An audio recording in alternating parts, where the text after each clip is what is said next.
Hi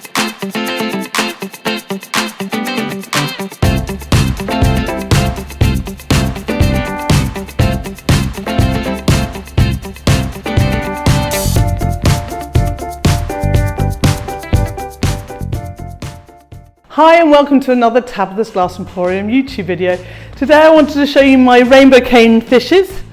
These were made using a mould we made out of these with SilkeMat, and I'm going to show you how to make that mould, and so you can make some rainbow cane fishes like these. So for these I want to make the SilkeMat moulds. If you don't know SilkeMat, go check it out. Fantastic product made by Bribir, and it comes with a rigidizer. The good thing about this stuff is it's not, when it gets fired, it's not carcinogenic. So it's very safe to use. I am wearing gloves, you don't really need to. It's more to just, you know, I don't want to dry out my hands.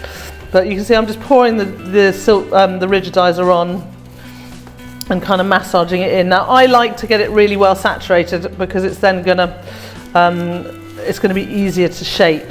You can use this stuff not rigidized and just use kiln furniture to sort of do an organic kind of mold underneath. But honestly, check it out if you've not come across SilkeMat. It's awesome stuff. I've got one side done. I'm just going to flip it over and I'm going to do the other side now as well. TGK in Germany started stocking this recently. For those of you in Europe, I know that Warm Glass in the UK have it, and I'm sure there are lots of places in America have it. You can check stockists with Barbara. She has her own Facebook group, so check that out. Alrighty. So I always look along the edges just to sort of really make sure that it's really nicely saturated. You can kind of see when there's dry bits. I'm not going to worry about that because I've got another one to do. So we're going to do these upside down. And then I'm just going to mould it to the shape of the thing. Because it's wet, it's taking on the shape much more easily than other stuff would, and we're getting the nice shape of this fish. I'm a little bit short down this, I'm just going to pull the whole thing down a little bit. Now you can see at this end it's it's ruching, to want of a better word. That is going to happen because of it, but you can keep working with it and moulding it and shaping it. And then I put this in an oven just to get it to hold its shape, because I can't put that in a kiln, it would break. But if I put the whole thing in an oven for a bit. Now I'm going to point out here, do you see we've got a kind of indent here? That indent will be in the mould underneath. I don't mind that because that's going to be that will be the underside of the fish. When it's fired. This is going to be like kiln casting, guys. This is going to go in the kiln and it's going to be fired for a very long time. So yeah, we're going to put this in the oven. We're going to do the other one. So like with the leftover rigidizer, so I don't waste it, I'm really going to kind of use the SilkeMat to clean to clean this first before I go on to putting more rigidizer on this piece of SilkeMat. Don't want to waste it. It's good value, but try not to waste your product. So we'll go ahead and put this one on, and then I'm going to put them in the oven on kind of the highest the oven will go to dry out for a couple of hours, and then I have an annealing kiln on, and I'm just going to stick them in the annealing kiln for an hour or so, but I just have my way of doing stuff. I would say follow Barbara's instructions on her website of how she says to do stuff is better than to follow my waffle about how I do it, because I'm doing it quickly so we can get it in the kiln today, because we want to get the video out by Friday and it's Tuesday. So yeah, follow Barbara's instructions as exactly how to cure the mould properly to make it really stiff.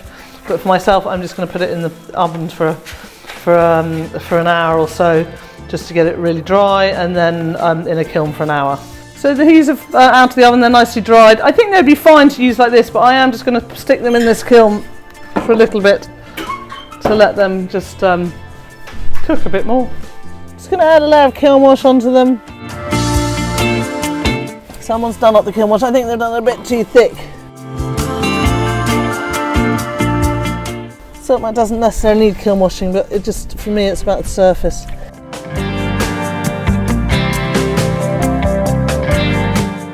Just to be clear, these moulds are a little bit, they're sloping down towards the tail, and if we're casting, we need it to be flat. So when we put it in the kiln, we will put some kiln furniture underneath this part to make sure the whole piece is sort of, you know, flat. Otherwise, you'll end up with kind of the glass sliding out the tail end.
So here are these out of the kiln. Now we had a bit of a boo-boo. Someone put in some opaline into our scrap tector. So I'm sure you've all had something similar happen to you. So annoyingly, that's not quite how we were hoping. You've got quite a lot of sharp edges on these. Really watch when you're taking them out. I'm going to take them on the grinder and grind off all the sharp edges. Then because of this opaline issue, we're actually going to flip them this way up. Give them a really good clean up. We've got a sandblaster, so we're going to sandblast them. If you don't have a sandblaster, don't worry. And then we're going to put them back in the kiln on a tack fuse and just tack fuse a little eye onto them.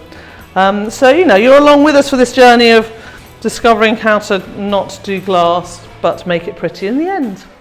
Here they are out of the kiln and looking great. I really like these. I think they're such fun. I mean, SilkeMat's such a versatile material to make things out. I don't know if you can really see, if I put them up to the light here, you can kind of see the texture on the other side and the pieces of it, which I quite like. And they just would look great hanging in a window. I slightly wish I'd put hooks in them. And we could always tack fuse hooks on afterwards and have them hanging up. And they look great. I really love this use for the cane, because you're really getting that feeling of the twisty cane feel, which is awesome. So I hope you've enjoyed this video. We've got the bundles of rainbow twisty cane available in stock right now. Not many of them, so get them while you can. And remember, that's at tabithasglassemporium.com. And until next time, happy fusing.